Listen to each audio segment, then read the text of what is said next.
Teks perubatan mempunyai tempat yang istimewa dalam perubatan Cina. Ia bukan sekadar rekod masa lalu. Ia adalah panduan hidup, sentiasa dikaji dan ditafsir semula oleh setiap generasi. Teks ini menyebarkan ilmu. Ia juga mendedahkan bagaimana pemahaman tentang badan dan penyakit berkembang selama berabad-abad. Dengan meneroka teks-teks ini, kita mendapat pandangan tentang sejarah perubatan Cina yang bersemangat. Kita ini mencari syumat kebijaksanaan kuno peditsen fitrikan penemuan.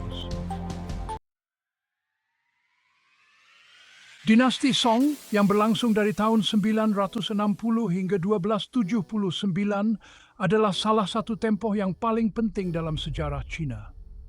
Merupakan tempoh kemajuan yang luar biasa dalam perubatan Cina, di mana banyak inovasi dan penemuan penting berlaku. Kerajaan Song secara aktif menyokong pembangunan perubatan dengan menubuhkan pelbagai institusi dan program pendidikan. Mereka menubuhkan Kolej Perubatan Diraja yang dikenali sebagai Imperial Medical College, yang menjadi pusat utama untuk pendidikan perubatan. Institusi ini menyediakan latihan formal untuk doktor dan mempromosikan piawaian amalan yang tinggi, memastikan bahawa doktor yang dilatih di sini mempunyai pengetahuan dan kemahiran yang mendalam. Era ini menyaksikan penciptaan farmakopea yang luas, yang merupakan koleksi komprehensif herba dan bahan perubatan. Ia mengkategorikan dan memperincikan penggunaan pelbagai jenis herba perubatan, memberikan panduan yang jelas tentang cara-cara penggunaannya. Kerajaan juga menyeragamkan amalan perubatan, yang memastikan ketekalan dan keberkesanan rawatan yang lebih besar di seluruh empayar. Ini bermakna pesakit di mana-mana sahaja di empayar boleh mengharapkan rawatan yang sama berkualiti tinggi. Penciptaan percetakan blok kayu semasa dinasti Song mempunyai impak yang mendalam terhadap perubatan. Teknologi ini membolehkan pengeluaran teks perubatan dalam jumlah yang besar. Teks perubatan yang dahulunya jarang dan mahal menjadi lebih mudah didapati, membolehkan lebih ramai orang mengakses pengetahuan perubatan. Ini memudahkan penyebaran ilmu perubatan yang seterusnya meningkatkan kualiti rawatan di seluruh negara. Ia juga menggalakkan literasi yang lebih besar di kalangan doktor yang kini mempunyai akses kepada pelbagai sumber pengetahuan.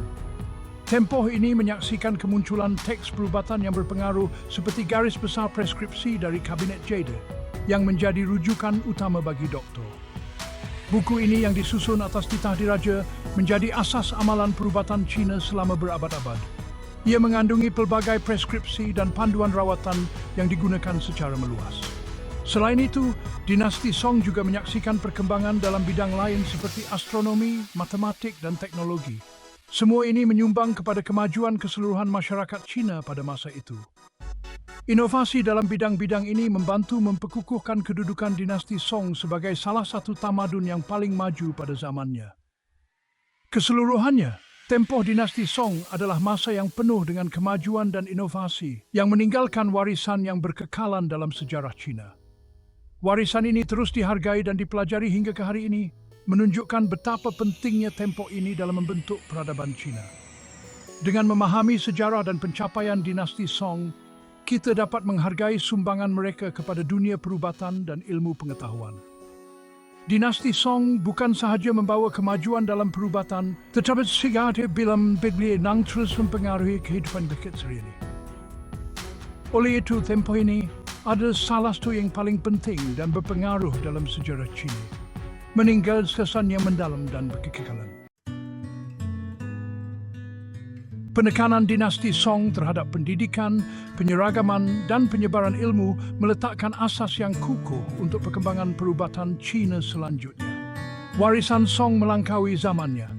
Ia mempengaruhi amalan perubatan dalam dinasti-dinasti berikutnya.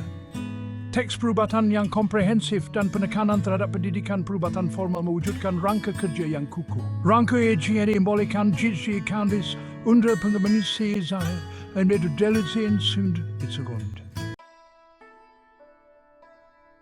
Dinasti Jin dan Yuan yang berlangsung dari 1115 hingga 1234 dan 1271 hingga 1368 masing-masing menyaksikan kesinambungan kemajuan perubatan yang dimulakan semasa Song.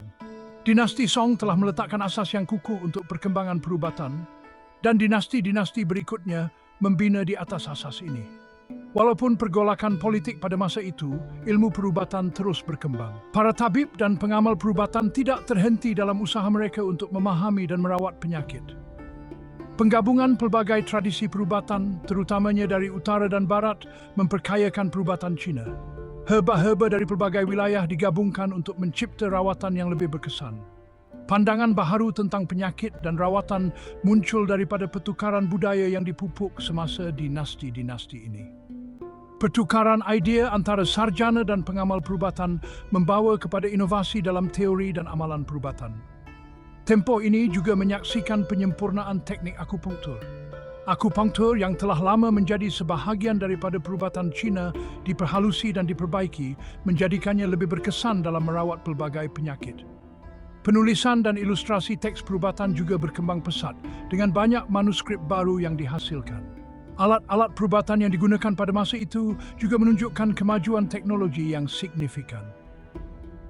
Hari ini, kita masih dapat melihat pengaruh dinasti-dinasti ini dalam amalan perubatan tradisional Cina. Pengamal moden terus mengkaji teks-teks kuno dan menggabungkan amalan tradisional dengan pengetahuan moden untuk memberikan rawatan yang holistik dan berkesan. Dinasti Jin dan Yuan melahirkan beberapa sarjana perubatan yang berpengaruh yang memberi sumbangan besar dalam bidang ini. Zhang Zihe contohnya menekankan kepentingan memahami punca sebenar penyakit. Beliau membangunkan pendekatan sistematik untuk diagnosis dan rawatan. Li Dongyuan, seorang lagi tokoh terkemuka, memberi tumpuan kepada peranan limpa dan perut dalam kesihatan keseluruhan. Beliau membangunkan terapi pemakanan dan rawatan herba. Pandangan para sarjana ini terus mempengaruhi perubatan Cina di sini. Dinasti Ming dari 1368 hingga 1644 memberi kepentingan besar untuk menggabungkan ilmu perubatan sedia ada. Perpustakaan perubatan diraja telah ditubuhkan, menempatkan koleksi teks perubatan yang luas dari dinasti-dinasti sebelumnya. Ini membolehkan para sarjana mengkaji dan membandingkan pendekatan perubatan yang berbeza. Dinasti Ming juga menyaksikan penerbitan ensiklopedia perubatan yang komprehensif. Ensiklopedia ini bertujuan memelihara dan mengatur sejumlah pesilmu perubatan yang terkumpul selama berabad. Dinasti Qing yang berlangsung dari 1644 hingga 1912 adalah salah satu era yang paling penting dalam sejarah perubatan Cina. Pada masa ini terdapat perkembangan pesat dalam aktiviti ilmiah dan penyelidikan dalam bidang perubatan Cina. Maharaja-maharaja Qing, terutamanya Maharaja Kangxi, terkenal dengan naungan mereka terhadap perubatan. Mereka bukan sahaja menyokong tetapi juga secara aktif terlibat dalam mempromosikan kemajuan perubatan. Mereka menyokong penerbitan teks perubatan dan menggalakkan penyelidikan yang mendalam. Ini termasuk penerbitan buku-buku perubatan yang penting dan penyebaran pengetahuan perubatan ke seluruh empayar. Era ini menyaksikan minat baharu terhadap karya klasik perubatan kuno yang menjadi asas kepada banyak kajian dan penemuan baru. Para sarjana menghasilkan ulasan dan tafsiran terperinci tentang teks-teks ini, memberikan pandangan baharu dan memperkaya amalan kontemporari dengan pengetahuan lama. Pandangan baharu ini membantu dalam memperbaiki dan memperhalusi amalan perubatan tradisional, menjadikannya lebih berkesan dan relevan. Dinasti Qing juga menyaksikan perkembangan sekolah perubatan khusus yang menawarkan pendidikan dan latihan dalam pelbagai bidang perubatan. Sekolah-sekolah ini memberi tumpuan kepada bidang-bidang tertentu seperti pembedahan, yang mana teknik-teknik baru dan alat-alat pembedahan diperkenalkan. Selain itu, terdapat juga penekanan pada pediatrik dan ginekologi, yang mana rawatan khusus untuk kanak-kanak dan wanita dikembangkan dengan lebih mendalam. Penggunaan herba dan ubat-ubatan tradisional juga diperkaya dengan penemuan baru, menjadikan perubatan Cina pada zaman Qing lebih komprehensif dan berkesan. Keseluruhannya, dinasti Qing adalah era yang menyaksikan kemajuan sesuatu yang pemed, dan menekankan pada pendidikan, pendidik dan inovasi yang berterusan. Penekanan dinasti Qing terhadap ilmu pengetahuan dan penggabungan kebijaksanaan kuno dengan penemuan baharu mempunyai impak yang berkekalan terhadap perubatan Cina. Teks perubatan yang komprehensif dan ilmu perubatan khusus dari era ini terus memaklumkan amalan moden. Warisan dinasti Qing terbukti dalam kerelevanan berterusan perubatan tradisional Cina pada abad ke-21. Perkembangan perubatan Cina dari dinasti Song hingga Qing adalah bukti usaha manusia yang berterusan untuk penyembuhan dan kesejahteraan. Setiap dinasti menyumbang kepada benang ilmu, inovasi, dan penyempurnaan yang berterusan. Warisan yang kaya ini terus memberi inspirasi dan memaklumkan amalan perubatan Cina hari ini, menawarkan pandangan berharga tentang kesihatan dan penyembuhan yang melangkaui masa dan budaya. Perkembangan dalam perubatan Cina dari Song hingga Qing.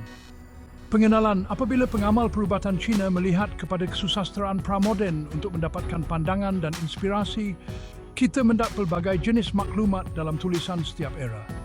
Dari segi aplikasi praktikal, kesusastraan perubatan boleh dibahagikan secara meluas kepada tulisan-tulisan 1200 tahun yang lalu dan keseluruhan apa yang mendahuluinya.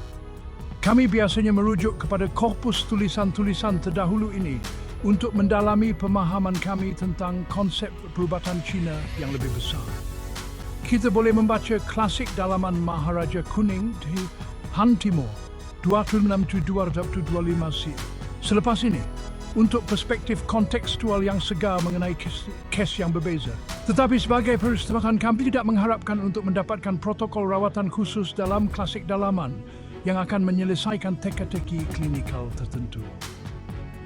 Walau bagaimanapun, dalam kesusastraan dinasti Song 962 dan seterusnya, kita melihat dengan tepat perincian klinikal seperti ini. Kami melihat bagaimana idea teras yang dibentangkan dalam klasik dalaman dan teks mani lain dalam kesusastraan kami ditafsirkan dan diekstrapolasi dengan cara yang sangat konkret dan ketara. Ini memberikan kami kepelbagaian pendekatan yang disesuaikan untuk menangani pelbagai keadaan dan persembahan individu. Perbincangan kerosakan sejuk, Shenghan Lun Lun, Si. Sebuah risalah mani mengenai perkembangan dan rawatan penyakit demam oleh Zhang Jingji nama gaya Zhong Jingjing 90-211 adalah ilustrasi yang tepat bagi fenomena ini, bab 8 dalam jilid ini. Walaupun kini dianggap sebagai asas kesusastraan perubatan beberapa abad pertama era biasa, perbincangan kerosakan sejuk menjadi lebih berpengaruh dalam lagu, dan hampir setiap perspektif klinikal mengenai teks yang digunakan hari ini telah dibangunkan dalam lagu atau kemudiga. Sekurang-kurangnya dari segi perkaitan klinikalnya hari ini, perbincangan kerosakan sejuk ialah dokumen lagu. Tulisan perubatan Cina 1000 tahun yang lalu boleh dibaca sebagai artikulasi pelbagai aspek kesusastraan kanonik dalam amalan klinikal.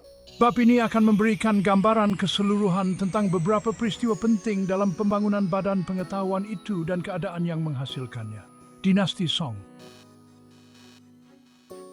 Dalam beberapa tahun kebelakangan ini, dinasti Song telah diiktiraf dalam kesarjanaan Anglofon sebagai tempoh penting dalam pembangunan perubatan Cina. Hinrichs, 2023 Chai Tutu Goldschmidt 29. Pada masa itu, asas teori perubatan telah mantap, dan seperti yang diperhatikan oleh Asaf Goldschmidt, ia adalah semasa lagu bahawa semua tabiat intelektual apa yang kini dianggap sebagai perubatan Cina mengambil bentuk matang mereka. Versi definitif teks kanonik telah dicetak, prinsip kosmologik dan fisiologi disepadukan dengan lebih teliti ke dalam farmakologi dan perubatan, ditakrifkan sebagai pentadbiran terapi ubat dan, pada tahap yang lebih rendah, akupunktur mengatasi bentuk penyembuhan ritualistik dan pedukunan yang lain. Hinrichs 23. Bilangan ubat yang direkodkan dalam Materia Medica meningkat 2 kali ganda semasa Song Utara. Semasa Song, peranan sarjana doktor juga muncul sebagai ciri sosial yang definitif dan amalan perubatan memperoleh tahap kesahihan yang tidak pernah berlaku sebelum ini. Beberapa faktor bertanggungjawab untuk perubahan ini. Pengawasan kerajaan dinasti Song menyaksikan penglibatan kerajaan yang belum pernah berlaku sebelum ini dalam pengawal seliaan dan pengedaran ubat, yang sekurang-kurangnya sebahagiannya merupakan tindak balas politik terhadap wabak yang melanda negara pada masa ini. Ini dan minat yang tulen dalam perubatan di kalangan pemerintah abadi mendorong pembangunan rujukan preskripsi rasmi seperti borang perkhidmatan farmasi untuk memberi manfaat kepada rakyat dalam era keamanan besar. Taiping, Huiping Mahibini rujukan versi Jufang, umpah yang diterbitkan dan diedarkan oleh mahkamah. Formulari sedemikian mengandungi preskripsi efek yang direka untuk merawat gangguan tertentu, menjadikannya boleh diakses oleh orang ramai yang mempunyai kesan mengurangkan permintaan untuk pakar secara radikal. Penglibatan kerajaan dalam amalan perubatan secara beransur-ansur diperluaskan kepada kelayakan pengamal dan penghasilan teks di bawah Biro Semakan Teks Perubatan. Jiao Zheng sedin mas nareudlia tu. Minatnya terhadap kedua-dua pengamal dan cara perubatan diamalkan akhirnya menimbulkan dispensari yang dikendalikan oleh kerajaan. Yang pertama ditubuhkan pada tahun 1976, berbunga kerosakan sejuk. Dari segi amalan klinikal, pembungaan minat dalam perbincangan kerosakan sejuk adalah antara perkembangan teori lagu yang paling penting. Sekali lagi, sekurang-kurangnya sebahagiannya sebagai tindak balas kepada wabak yang melanda kali ini, Biro untuk Menyemak Teks Perubatan menerbitkan 10 teks perubatan utama. Ini termasuk edisi berwibawa perbincangan kerosakan sejuk dan 2 teks lain mengenai teori kerosakan sejuk, serta 3 lagi teks yang berkaitan secara langsung dengannya, memberi kesaksian tentang pengaruh pendekatan ini terhadap rawatan. Goldschmidt 2009-515. Pada masa ini, kebimbangan dengan penyakit kerosakan sejuk akhirnya membayangi minat dalam usaha perubatan lain. Teks-teks seperti Pangansi, Nama Gaya Ancang, Simon 1969, Perbincangan Umum Penyakit Kerosakan Sejuk, Shanghan Sanghan Zongzong Bianglun, dan Zugong, Nama Gaya Yizong, Yirung Pansulapa. Buku menyelamatkan nyawa yang mengkategorikan persembahan kerosakan sejuk, Shanghan Lejeng Huren Su. Hai, kedua-duanya sistem teori kerosakan sejuk dan menjadikannya lebih mudah diakses oleh orang awam. Mungkin teks kerosakan sejuk yang paling ketara dalam tempoh ini ialah Sengwu Cheng Wuji, Sayun 6656. Anotasi dan jelasan perbincangan kerosakan sejuk, Zuji Shang Hang Han, Siswais Poten Bomba. Cheng menerangkan perjalanan gangguan kerosakan sejuk dalam konteks doktrin klasik yang menghubungkan saluran dan jeroan berlima. Sintesis inovatif ini menjadi sebahagian daripada ortodoksi perubatan yang doktor pada era berikutnya akan cuba secara aktif untuk membongkar. Goldschmidt 2009-99, Scheidt 2011. Perubatan ilmiah. Pertumbuhan penduduk yang luar biasa semasa lagu mewujudkan keperluan untuk pekerjaan di kalangan mereka yang berpendidikan. Himes 2007, Scheidt 2007. Bermula di Lagu Utara, sokongan kerajaan terhadap perubatan sebagai profesion membantu menghalalkan amalan perubatan dan menghasilkan peluang kerjaya untuk bangsawan. Boyanton 2015. Nasihat Yin, Nama Gaya Siwen Hiwen, Men 89, Site 52. Fan Zhongyan bahawa jika seseorang tidak boleh menjadi menteri yang baik, seseorang harus berusaha untuk menjadi doktor yang baik, menunjukkan status perubatan yang baru ditemui pada masa ini. Scheidt 2007. Menjelang Lagu Selatan 2007 di Minang, sastrawan mengambil profesion dalam jumlah yang besar dan doktor mula dianggap sebagai eksponen elit idea yang ditanam. Percetakan buku memudahkan pertukaran intelektual di kalangan doktor dan antara ahli fizikal dan sarjana, menjadikan perubatan sebagai usaha yang semakin ilmiah. Dalam persekitaran ini, cita-cita Taois dan Buddha juga menjadi sangat bersepadu ke dalam pemikiran Konfusianisme. Ciri penting Neo-Konfusianisme ini ialah prinsip penanaman pribadi melalui penyiasatan benda, gewu, dan tempat kemanusiaan di dalamnya untuk kebaikan masyarakat secara keseluruhan. 6. Ulama yang tenggelam dalam kepekaan ini yang juga mempunyai minat dalam perubatan dirujuk sebagai Ruyi. Dalam Lagu Selatan, Stephen Locke setelah dunia istilah itu datang untuk menandakan bukan saja tahap intelektual seorang doktor, tetapi juga tahap penanaman psikologi dan rohaninya sendiri, dan merangkumi keyakinan bahawa kedua-dua kualiti ini adalah penting untuk amalan perubatan yang berkesan. Dinasti Jin dan Yuan barisan elit doktor ilmiah, atau sekurang-kurangnya mereka yang mendakwa status itu, berkembang dalam dinasti Jin, Qin dan Yuan Xintan Lampla. Minat mereka untuk menyesuaikan kesusastraan perubatan klasik kepada kebimbangan perubatan kontemporari merupakan penggerak dalam evolusi perubatan Cina. Fokus diagnostik beralih daripada faktor patogen tunggal seperti angin atau sejuk dan penerangan gangguan perubatan tertentu, Big Bang, dan ke arah tumpuan baru pada dinamik transformasi Qi, dan bagaimana pecahan transformasi ini menyatakan dan dirinya dalam persembahan tersendiri. Ibab untuk dia. Cendekiawan Dr. Zaman Jin Yuan terus mencabar orientasi Song ke arah formula yang mantap dan gangguan yang ditakrifkan secara global dengan memberi tumpuan kepada proses penyakit tempatan. Boyanton 2019, 164 dan seterusnya. Walaupun penglibatan kerajaan dalam penjagaan kesihatan memupuk akses yang lebih besar kepada maklumat perubatan di kalangan penduduk umum dalam bentuk manual rawatan dan bahkan preskripsi keturunan rahsia sebelum ini didedahkan kepada umum, pakar perubatan sarjana secara langsung menyerang pendekatan formulari ini sebagai bentuk ubat yang sangat terdegradasi.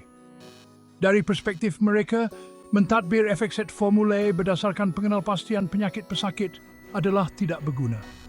Preskripsi harus disesuaikan dengan teliti kepada pesakit dan hubungan pesakit dengan persekitaran terdekat mereka. Sistematisasi dalam diagnostik dan farmakologi. Organisasi dan sistematisasi parameter diagnostik yang telah bermula pada Han akhir dengan klasik dalaman mengambil bentuk yang lebih matang dalam Jin Yuan. Anak Qianyi Chenyi, nama gaya Zhongyang, 1913 dan Kou Zongxi, Keungji, telah mula menyatakan 8 keperluan Bayao Bakyo untuk berkesan rawatan. Mensintesis parameter ini, Zhang Yuansu gaya Jegu 1951-2024 mempersembahkan corak sistematik jeroan dan bekas Zhang Fu dan hubungan yang diartikulasikan antara jeroan dan bekas dengan saluran dan kerja jaring Jinlo dan enam Qi. Zhang Yuansu lah yang menyatakan konsep penyakit Akbenbing, patodinamik yang menjadi punca masalah, dan penyakit cawangan, Biaobing Giaobing, ekspresi penyakit yang biasanya bergejala. Beliau juga mendefinisikan apa yang hari ini dianggap sebagai pembezaan 8 prinsip Bagang, bahawa sebarang persembahan harus diterangkan dari segi sama ada ia yin atau yang, berlebihan atau deficient, panas atau sejuk, dan sama ada ia berasal dari dalam atau di luar badan. Penyatuan konsep yang serupa berlaku dalam feld farmakologi di mana terdapat usaha berterusan untuk menerangkan ubat-ubatan dengan cara yang lebih komprehensif dan koheren. Wang Haogu, nama gaya Haizang abad ke-13, Materia Medica Decoctions, Bencau 2098, amat signifikan dalam artikulasinya tentang strategi surat menyurat sistematik, membentangkan sistem untuk merawat keadaan tertentu berdasarkan kualiti ubat yang diperoleh daripada teori 5 fase atau 5 ejen, Anschuld 56, 111. Trend ini memuncak dalam Tu Jianheng Zhu Zhenheng, nama gaya Dansi Tanshi 1258, mengenal pasti pelbagai kualiti ubat utama yang merasionalkan percanggahan yang jelas antara kesan teori dan empirikal ubat. 4. Tuan Frit Jin Yuan. Daripada ramai sarjana doktor yang aktif semasa zaman Jin Yuan, 4 khususnya memajukan urutan idea berkaitan yang secara signifikan menyumbang kepada pembangunan teori perubatan pada masa ini. Mereka ialah Liu Wansu, nama gaya Shoujen, Si, Zhang Kongjing Zhang Deng, nama gaya Zihe, Zirwelf Ham Lemla Sulap, Lema gaya Dongyuan Tongying, 1990-2051, dan Zun Heng, nama gaya Danshi 2081, Sili Gaya 5 Liu Wansu, semua faktor patogen tanpa mengira asalnya akhirnya nyata sebagai free patogen. Oleh itu, ubat sejuk dan sejuk ditunjukkan untuk merawat hampir semua keadaan. Salah satu strategi ciri Liu ialah mengalirkan free jantung sambil menyuburkan air buah pinggang. Idea yang akan dibangunkan oleh pemikir berikutnya, terutamanya Zhu Zhenheng. Merangka idea teras ini adalah kepercayaan bahawa diagnosis dan rawatan mesti mengambil kira konsentrasi dan iklim serta kecenderungan perlembagaan pesakit. Ini akan menjadi perspektif yang menentukan keempat-empat Tuan Jin Yuan dan prinsip umum pada masa itu. Zhang Kongjing. Seperti Liu Wansu, tumpuan utama Zhang Kongjing adalah pada pengumpulan faktor patogen eksogen dan pengambilan makanan yang tidak betul, dan dia mengecilkan peranan patologi yang dijana secara dalaman kerana emosi atau kelemahan perlembagaan. Pendekatan asas Zhang melibatkan penyingkiran patogen ini melalui diaphoresis, emesis dan pembersihan. Memperluaskan definisi strategi ini seperti yang pada asalnya digariskan dalam perbincangan kerosakan sejuk dan menggunakan rangkaian terapi yang lebih luas termasuk akupunktur, moksibusi, urut dan senaman. Walaupun lebih bersemangat menolak ubat yang menyegarkan daripada Liu Wansu, Zhang Kongjeng lebih suka menggunakan strategi pemakanan daripada pharmaceutical apabila suplemen ditunjukkan. Li Gaoli mengasaskan pendekatannya pada penegasan inner classic bahawa limpa dan perut adalah asas ki badan dan kepercayaan bahawa mereka boleh terjejas kerana pengambilan makanan yang tidak betul, terlalu banyak tenaga dan gangguan emosi. Weldon 2015. Walaupun Su Shuwei Hu Suwei nama gaya Hek Zika telah pun menekankan kepentingan perut semasa Song, Li menjadikan pandangan ini sebagai pusat pemikirannya sendiri, sambil mengintegrasikan diskriminasi Zhang Yuansu terhadap corak sindrom jeroan dan bekas, di mana pendekatan keseluruhan Liu Wansu dan Zhang Kongjeng terhadap terapi menekankan peningkatan faktor patogen yang berlebihan. Pendekatan Li Gao dan Zhu Zhenheng lebih menumpukan pada penambahan kekurangan metabolik. Para sarjana kemudian percaya bahawa peralihan penekanan ini mencerminkan keadaan politik yang semakin merosot pada bahagian akhir zaman Jin Yuan. Menurut Su Dachun Judaizan Nambaya Lingtai, nama Mlansen Mantudia Chinchida Zetujusat. Apabila pada tahun final dinasti Song, wilayah China jatuh ke tangan musuh merujuk kepada orang utara, ketua negara lemah dan menterinya gagal menunjukkan kekuatan. Pada masa yang sama, Zhang Yuansu, Li Gao dan lain-lain dalam menetapkan preskripsi mereka, menekankan penambahan istana pusat. Siu Li Pahul Lempang. Kerajaan pusat yang lemah adalah serupa dengan fungsi pencernaan yang lemah. Mengukuhkan kerajaan pusat pencernaan adalah kunci kepada kesihatan politik dan individu. Welly Bugis. Arus perut limpa menjadi salah satu perspektif yang paling berpengaruh dalam sejarah perubatan Cina selepas itu. Karya Li Gao yang paling matang, Perbincangan Limpa dan Perut, Pi Weilun, abad ke-13, sangat berpengaruh kepada penulis kemudian. Wang Haogu, Li Shizhen Yegui, lihat di bawah lain-lain, semuanya mengakui keutamaan limpa dan perut walaupun mereka memasukkan pelbagai konsep yang lebih luas ke dalam perubatan mereka pemahaman. Zhu Zhenheng yang terakhir daripada empat tuan besar, Zhu Zhenheng secara amnya dianggap sebagai mewakili kemuncak pemikiran perubatan Jin Yuan. Idea-idea beliau mencerminkan sintesis arus perubatan terdahulu yang dihasilkan oleh seorang ahli falsafah doktor yang dipupuk dengan sempurna. Charlotte Firth telah memperincikan pengaruh pemikiran dan amalan Zhu terhadap falsafah Neo-Confucianism. Zhu Lap 37C2. Zhu Shi tentang menyiasat sesuatu dan memperluaskan pengetahuan. 11. Pendekatan falsafah realis terhadap luaran, dunia fizikal yang berusaha untuk memahami prinsip asasnya dan peranan manusia di dalamnya. Firth 2006. Zhu Zhenheng ialah contoh terkemuka prinsip ini, yang membantu mendorong dan menghalalkan inovasi perubatan dari Song hingga akhir zaman Empire. Unschultz 1985. Sebagai pengkritik buku formula yang paling lantang dan terapi kerosakan sejuk yang ringkas pada zamannya, Zhu Zhenheng adalah ikon agenda intelektual sarjana doktor. Pembacaan Zhu Zhenheng tentang 3 arus Jin Yuan sebelumnya menyebabkan beliau berpendapat bahawa pembakaran fragmentary, aspek very key yang sebenarnya memacu aktiviti fisiologi badan, adalah punca utama penyakit. Simonis 2010. Berdasarkan pembacaannya tentang klasik dalaman, beliau memahami fragmentary sebagai yang aktif yang menimbulkan keinginan manusia dan fungsi fisiologi. Apabila fragmentary menjadi patologi, ia disebabkan oleh kerinduan dan emosi yang berlebihan, terutamanya yang bersifat seksual, merosakkan yin dan darah. Khasiat yin buah pinggang adalah cara utama untuk mengawal gejala Frey yang seterusnya. Strategi ini mempunyai asasnya dalam paradigma 5 fasa, di mana air adalah cara utama untuk mengurangkan Frey sepanjang kitaran kawalan. Walaupun penekanannya pada terapi berkhasiat yin, Zhu menganggap sokongan limpa dan perut sebagai komponen utama strategi berkhasiat yin secara keseluruhan. Idea terpenting Zhu Zhenheng dikumpulkan dalam kaedah penting Dansi, pengamal Dan Sinfa berpangkat terendah, Dan Yi Simfa sedang puasa tujuh, dan dalam jilid pengiring, risalah tambahan berdasarkan penyiasatan dan siasatan, Gezi Yulun Katsi Yulun. Tajuknya mencerminkan orientasi Neo-Confucianisme beliau, dinasti Ming.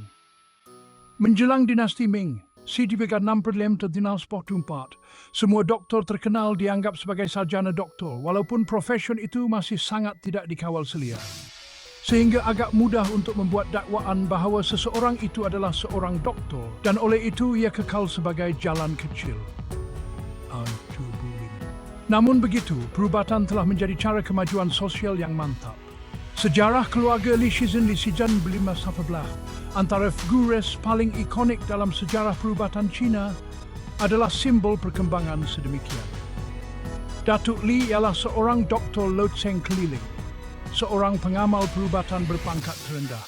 Bapa Li, Li Yueqi, lulus peperiksaan negeri pusat, meningkatkan status sosial keluarga dengan ketara. Walaupun dia kekal sebagai seorang doktor yang menjadi terkenal kerana kejayaannya dalam merawat pesakit semasa wabak tempatan. 15. Keadaan yang bertambah baik ini memberi Li Shizhen sendiri akses kepada dunia sastrawan dan doktor istana yang menyediakan pelbagai maklumat perubatan kepadanya. Penyatuan pengetahuan perubatan. Li Shizhen, nama gaya Bin Hu, 1593, adalah antara figures paling ikonik dalam sejarah perubatan Cina. Setiap satu daripada 3 karyanya yang masih hidup merupakan sumbangan definitif kepada perubatan Cina, terutamanya berkenaan dengan sistematisasi pengetahuan dalam felt spesifiknya. Paul Anschutz menggambarkan materia medika comprehensively, sebagai klimaks kualitatif dan kuantitatif dalam pembangunan kesusastraan materia medika, mengembangkan genre daripada karya mengenai ubat-ubatan kepada ensiklopedia perubatan, farmasi, mineralogi, metalurgi, botani dan zoologi yang komprehensif dan terperinci. Anschutz, Sains 96 Anarati. Karla Nappi mengartikulasikan Li Shizhen sebagai seorang naturalis dan materia medika yang komprehensif sebagai karya manis sains naturalis. Magnum opus ini mencerminkan kebiasaan menyeluruh dengan kesusastraan perubatan dan penggunaan dadah di seluruh Cina pada masa itu. Malah, kritikan utama terhadap karya itu pada masa penerbitannya adalah saiznya yang menjadikannya berat dan mahal. Penyusunan buku itu lebih jauh lagi merujuk kepada sistem klasifikasi sedia ada kesusastraan materia medika. Tajuknya merujuk kepada cermin komprehensif untuk bantuan dalam kerajaan Zhou Sisi Tongqian Gangmu Sisi Tungkang Gangmu yang mencerminkan kepekaan Neo-Confucianisme Li. Anschutz tahun 1911.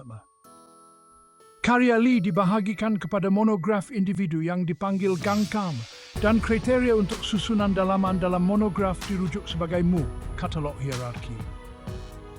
Maria Li mengenai diagnosis nadi, kajian nadi guru tepi tasik, Bin Hu Mei Sue Haim 564, dan seterusnya 8 kapal luar biasa, pameran 8 kapal luar biasa, Cijing Ba Mai Kau Cijing Pak Mek Kau, telah mempunyai pengaruh yang sama. Kajian nadi Li tentang guru tepi tasik menganjurkan dan mengkodifikasi diagnosis nadi ke dalam 27 denyutan yang menjadi asas untuk diagnosis nadi perubatan Cina hari ini. Akhirnya, eksposisinya mengenai 8 kapal luar biasa mensintesis dan mengekstrapolasi idea-idea terkait mengenai biologi. Terpesegin belum berpemebel. 18 petunjuk Li tentang ramuan dalaman Taois, Neidan, prinsip penanaman dalaman ke dalam amalan perubatan. Dalam teks ini mewakili minat yang meluas dalam amalan sedemikian semasa Ming. Zhang Jebin, Filsip Pelimalam 2-6-3 ialah seorang bekas askar yang mengembangkan penggunaan istilah ketenteraan dalam rawatan perubatan.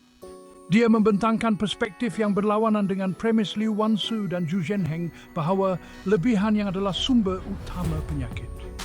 Bagi Zhang, yang adalah Qi dan Yin adalah bentuk, dan kerana seseorang tidak boleh mempunyai terlalu banyak Qi, seseorang tidak boleh mempunyai terlalu banyak Yang. Beliau diingati sebagai pemaju terkemuka prinsip pemikiran dan amalan Lifegate, Ming Memun.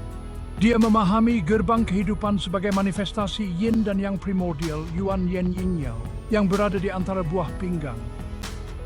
Oleh itu, dia menekankan pengayaan Yin tulen atau benar, Zhen Yin. Walaupun gerbang kehidupan adalah repositori bekas syurga, Shentin, Yin dan Yang dikurniakan sebelum kelahiran, dia mengesyorkan penambahannya melalui intipati syurga terakhir, Hend, yang disediakan oleh proses khasiat dan pencernaan limpa dan perut. 21. Tidak kira sama ada yin sejati dan yang sejati yang nampaknya terjejas. Bagi Zhang Jibin, masalahnya selalu berakar umbi pada kelemahan yin sejati. Oleh itu, beliau mengutamakan khasiat intipati selepas bersalin dan darah dalam strategi rawatannya, selalunya melalui sokongan limpa dan fungsi perut. Dalam hal ini, pendekatannya terhadap rawatan mencerminkan sintesis teori khasiat limpa, perut dan yin yang berbunga semasa zaman Jin Yuan.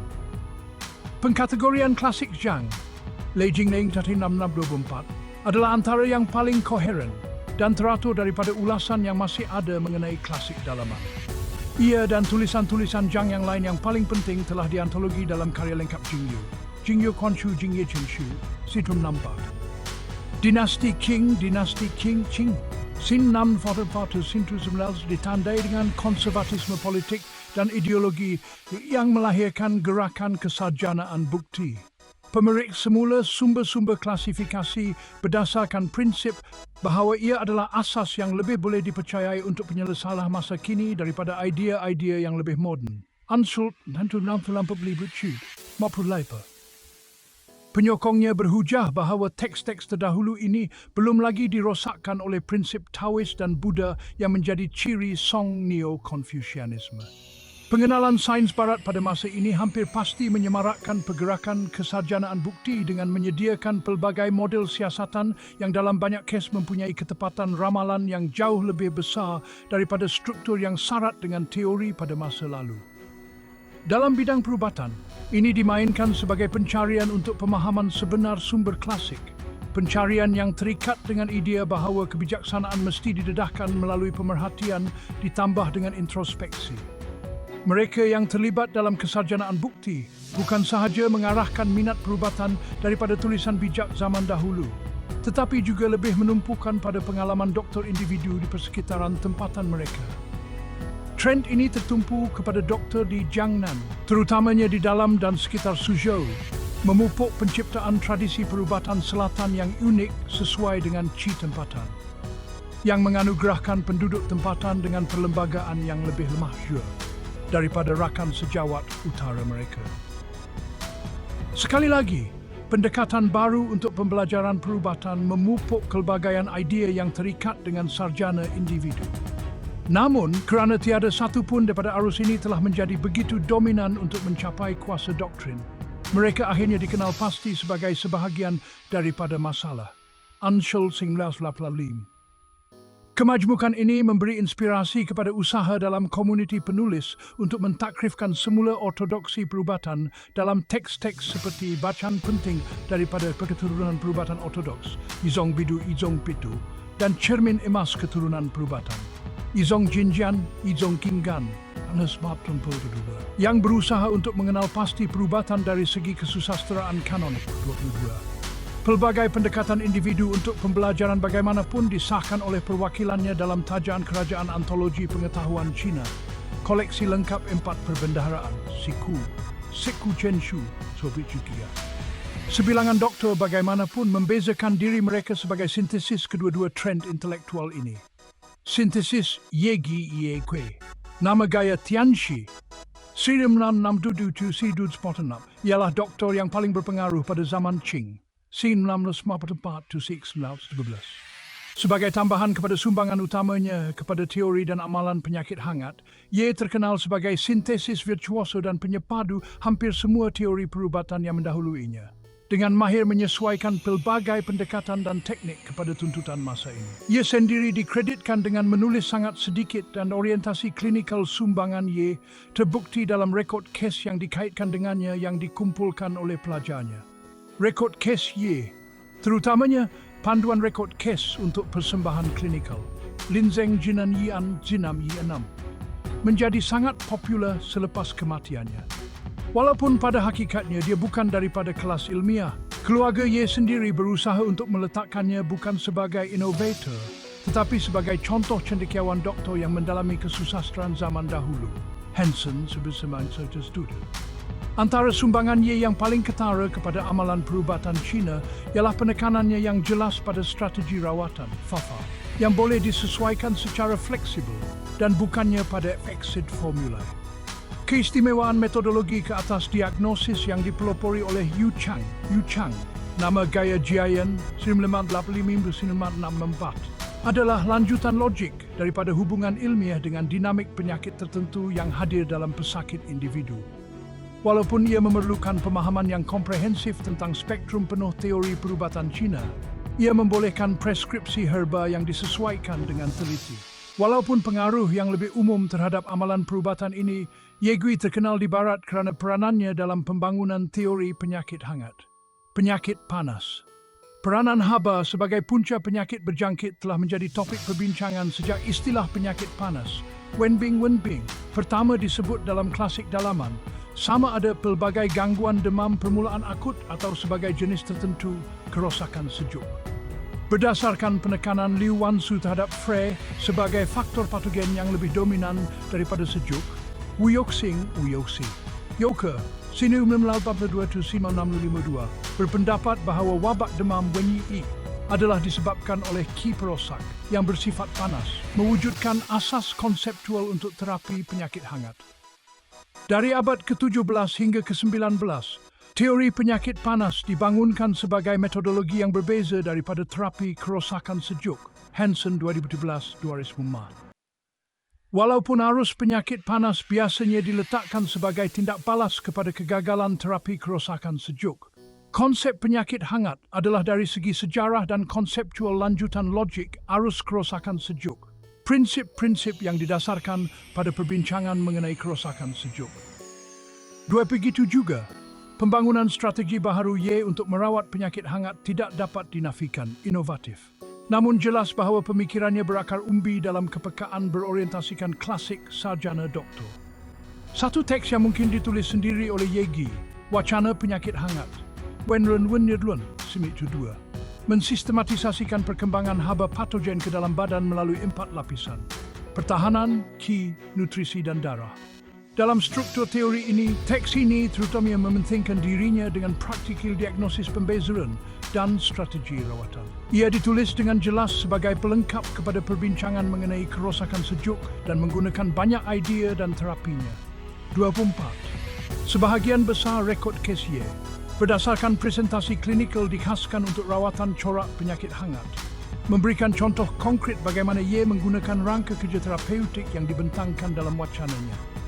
Shui saingan kontemporari Ye, sarjana dan penyair. Shui, nama gaya Sheng Bai, 1981-1970, mengemukakan pendekatan pelengkap kepada model 4 lapisan penyakit yang akan membentuk tonggak lain kerangka teori penyakit hangat.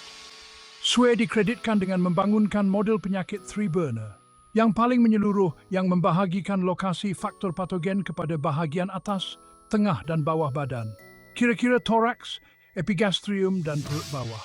Model ini amat sesuai untuk corak haba lembab Shitrit, yang beliau percaya bukan sahaja berbeza daripada corak sejuk, tetapi juga daripada penyakit panas yang disebabkan oleh haba sahaja, Lowell. Oleh itu, pendekatan rawatan Shui mencerminkan kebimbangan yang berterusan dengan dominasi relatif kelembapan atau haba kerana ia hadir di lokasi tertentu atau lebih panas dalam badan. Corak sedemikian kemudiannya dirawat dengan perhatian khusus kepada perut dan limpa, yang beliau percaya terutamanya terdedah kepada serangan oleh haba lembab, Chiu Peiran 278. Shui menerbitkan beberapa karya mengenai puisi dan perubatan. Sumbangan beliau yang paling signifikan kepada semasa penyakit panas ialah Folio on Damp Heat Diseases, Shirbing Pian Shuprip Pian 1982, yang disunting oleh Wang Shixiong, nama gaya Meng Ying Mang Ying, ni guru batol 25 Wu-Tang orang yang menyatukan aliran teori penyakit hangat yang berbeza ialah Wu-Tang Uo, nama gaya Jutong, Side 758-1936. Membina dan mentakrifkan semula karya doktor penyakit panas sebelum ini, Wu menggabungkan model 3 pembakar Shui membahagikan batang tubuh kepada 3 kawasan, dengan model 4 sektor. Siphon mengenal pasti kedalaman relatif faktor patogen. Dalam proses itu, beliau juga menghubungkan setiap viscera dan bekas kepada pembakar tertentu, menghasilkan sistem terperinci untuk mengesan perkembangan haba patogen dalam badan. Liu 2008. Pembezaan sistematik penyakit hangat. Wenbing Tiaobian Wenpiang Dus Bismantelapat, telah sangat besar berpengaruh dalam mempopularkan teori dan rawatan penyakit hangat. Dalam banyak kes, formula yang terkandung dalam teks ini jelas merupakan ekstrapolasi mengenai strategi rawatan dan kombinasi herba yang dibangunkan oleh Yegui. Wu amat prihatin dengan kehilangan intipati dan percaya bahawa perkataan kehilangan penyimpanan intipati harus dilihat secara fleksibel dan tidak dijelaskan secara eksklusif sebagai keterlaluan dalam seks. Sebaliknya, ia adalah kes bahawa semua aktiviti manusia boleh mengganggu dan mengganggu intipati. Liu 2001, 23. Kesimpulan. Walaupun sebagai asas untuk kritikan, kesusastraan kanonik kekal sebagai dorongan untuk perkembangan yang paling penting dalam pemikiran perubatan Cina sepanjang milenium yang lalu. Percubaan untuk memahami teks-teks sedemikian telah menghasilkan ketegangan dinamik antara tafsiran yang agak liberal atau meluas yang dicontohkan oleh empat tuan besar Jin Yuan dan bacaan konservatif atau ketat seperti yang berkaitan dengan ahli filologi Qing. Interaksi kreatif antara kedua-dua impuls ini adalah sedemikian rupa sehingga satu tidak boleh berlaku tanpa yang lain. Setiap tafsiran telah menghasilkan tindak balas yang konkret dan pragmatik terhadap prinsip-prinsip yang dibentangkan dalam kesusastraan kanonik. Dalam hal ini, pengembalian berterusan perubatan Cina kepada klasik mungkin paling baik difahami kurang sebagai pencarian kebenaran menyeluruh daripada sebagai tindak balas berterusan terhadap cabaran membangunkan terapi yang berkesan dalam menghadapi keadaan yang sentiasa berubah.